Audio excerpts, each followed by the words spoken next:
So what does it mean to truly become and to be the fullest, most true version of who you genuinely are? Well, I find that it comes from honoring the gift that you will always be changing, that different transitions in life are inevitable, whether that's, as we all know, maybe right now this is your transition as you're watching this, where you're moving from maybe going from high school to college to your first real job out into the big old real world, as people say it. Or maybe you're looking to make a transition in industries, you maybe wanna go and be an entrepreneur, or maybe you just have no idea, but you're having this nagging feeling that something's off in life, or you're just feeling as though you're not fully showing up in the depth of your potential. And what I find here is in our journey of becoming, of truly stepping into our power, of really seeing ourselves in the depth of who we are, there's a lot of unbecoming that often starts the journey. And I say that lovingly as someone who has fully been on my unbecoming journey, and I find that the more you can at least just embrace it, not try to run or stall yourself from it, and actually have the tools to love yourself, to accept yourself, and to support the others in your life as they experience this as well, the better. And so in today's video, I'm gonna be sharing some of my kind of juicier life experiences here and get a bit more vulnerable on just what my unbecoming journey has been like, and share how you can love yourself through this process of unbecoming. So that way, mine has been very messy, and I just hope to help support you in having a lot more of that self-love and acceptance to support you, and making it a bit more of a effortless, a more joyful experience. So I'll get right on into sharing that now. So when I think of my own unbecoming journey and what this means, when I say unbecoming, what I'm sharing here is this journey of kind of stripping ourselves back to the rawness and the truth of who you genuinely are. And how I saw this in myself is, we grow up, we have so many people in our lives who we feel we need to impress, people we feel we need to make happy, people who we just subconsciously, for the most part, just naturally play roles in our lives to be loved, right? In our families, from a young age, I can say for myself, I'm the oldest child. And as the oldest sister, I have this feeling where I realized in my own unbecoming journey, ways in which I put pressure on myself of what I needed to be like, how I needed to show up to be the best big sister, and ways in which actually that limited me, and not only my relationship with my sibling, but also in truly allowing myself to step out from this role of being the responsible one who always needs to take care of everybody. And I saw the way this actually led me to naturally play one of the success saboteurs here that we call the yes girl.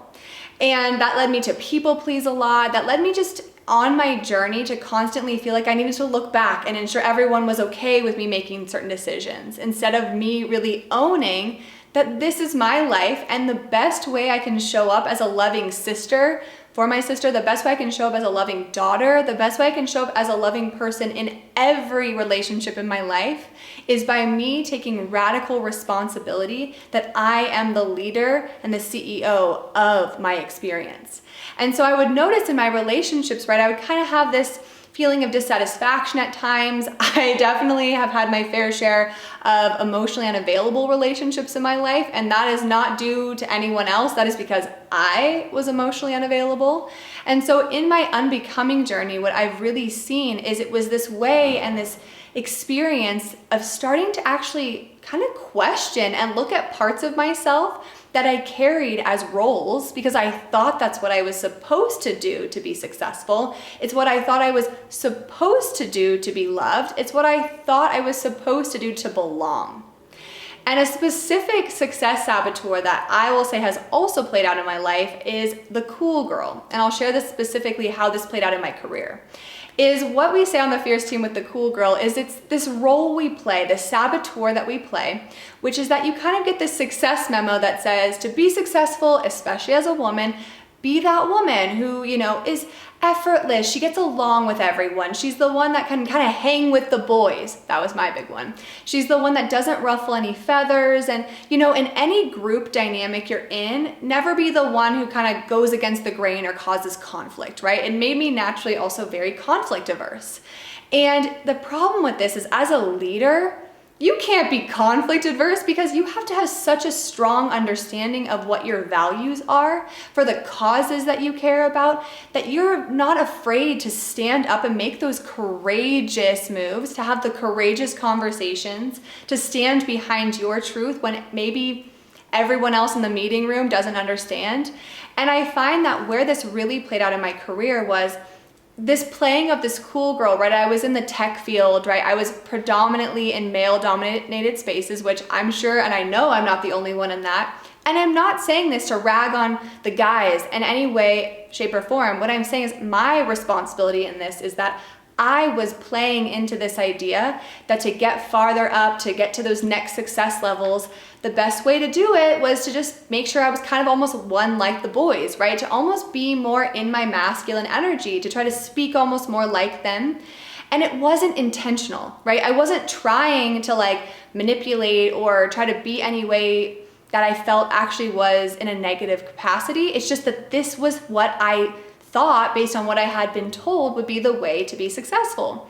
And so the problem is, if you are someone who plays the cool girl, as I did in my case, at some point, you're never going to actually stand out, and you'll actually never be seen for the truth of your power because you're not allowing anyone to see you. So for me, right, I was so busy almost like trying to do things kind of like how everyone else was. I will say, I had my moments, of course, where I would shine and have my ways where I would stand out. But so much of my true innovative ideas, I never shared, right? I would be in those meetings and I'd think, oh, but maybe we should do it this way. But because I was like, oh, that's different than what they're all saying, I wouldn't say things. And again, I want to say this because I feel in the women empowerment dialogue, this is talked about a lot of women, and us needing the fact that we're not heard in a boardroom. But the question is, are you truly putting yourself out there and being vulnerable and courageous enough to be in that space, to actually put yourself out there? And I say that lovingly as someone who wouldn't. I say that as someone who didn't many times, and I couldn't blame anyone else but myself. The same way, I feel like I didn't ask for promotions when I should have, because, it was like, oh, if they just see my value, then I'll get what I deserve, right? Instead of, no, I had to do the work in my unbecoming to realize that I am the only person who knows the depth of my value. And if I am not my greatest cheerleader, if I'm not my greatest salesperson, if I'm not my greatest publicist PR person, it is nobody else's job. And I say this specifically because I think we're really told that our managers, our bosses, they're the ones who need to recognize us and see our gifts. No. We are the ones who have to be knowing our gifts, knowing our value, and showing up and asking for it. And so with my unbecoming journey, I just really want to share that I saw so many ways in which it wasn't that I had any negative intentions necessarily, or I was doing anything quote unquote wrong. Because I know that as women, we tend to be so damn hard on ourselves. And if you're in any of my stories so far has resonated with you, you don't need to be hard on yourself on this. This is the love, and the way I love to share this is these are just roles, but you can make a choice. You can finally see the ways maybe in your life you're holding on to some of these success saboteur roles. Because again, like me, maybe you just were kind of fed the success memo and shown this in different relationships and experiences in life from a young age, that this is the way. But I just want to offer you the invitation here to take an inventory, to actually notice if any relationships in your life don't feel satisfying, if there's any places, experiences where you feel like you're really truly not owning the depth of your power. A good way to see it is, are there desires you have that you feel weird to share with people? Are there times when you're freaking hungry and you don't want to honor your hunger? And I don't even just mean literally food. I'm talking your hunger for bigger dreams, your hunger for money. Are you wanting more money than you want to call out and acknowledge because you're afraid of being a woman who wants more, a woman who wants to be ambitious and wants to actually get to a high level position, or be an entrepreneur who really rocks it and makes millions in your company? Even as I say this, is there any part of you that gets uncomfortable?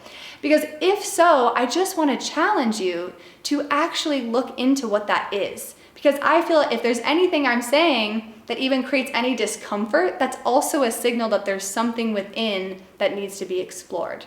And that's what I discovered on my unbecoming journey, was there were so many parts where I tried to shield off and turn off bits and parts of myself to fit in, to be what I thought everyone wanted, to be like the boys, to, you know, ultimately just be that woman who gets along and who kind of operates in that outdated success memo. But I really want to give you this invitation. Here in the Fierce team, we've come up with this amazing quiz that we put a lot of heart and intention into, where we actually go through, there's 5 specific success saboteurs that I see that we play.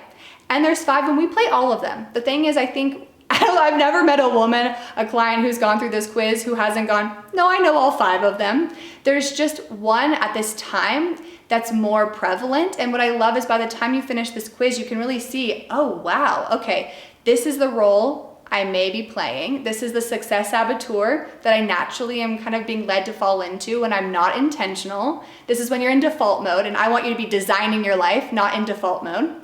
And I also, in this quiz report, give you actually tips and specific action steps on what this actually, the deep root, the reason why you play this, and how you can start to break free from it.